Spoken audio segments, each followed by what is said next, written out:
Hi, in today's tutorial, I'm going to show you how to find the section ID using Squarespace. So, first of all, of course, you would like to go and open the Squarespace website. Of course, you would like to go open the browser that you're going to use to follow this tutorial steps. Then get into squarespace.com directly, hit the enter button, and of course, here that will actually be your home or main screen.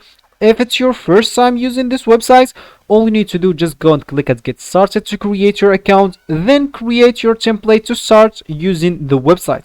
So for me, I already did that. Just going to click here at my icon it will take me into my dashboard, and here I'll find my template or my website that I'm actually testing here. So all I need to do now, just go and click at one of my websites here, which it will actually takes me into this. So here I'll have the option of editing the website, so I'm just going to click at edit, and here, as you can see, I actually have here sections. So of course I can add like a new section, or I can just look at the sections and try to actually find, as we said, find this section ID. So all I need to do, so as we said, if you want to find the ID of the section, just go to the section that you want to find the ID of it. So as you can see, that is a section, or that is a section. So let's just choose this because it's filled with pictures.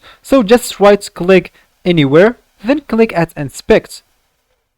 So here you will actually find this. Well, this will actually hop into you, and here you'll actually find the ID of everything on this page. So of course you will find the ID of every section you want, so keep scrolling down and up and down, and you will find whatever you want. So that will actually be it for this tutorial. I hope you like it. Thanks for watching, and goodbye.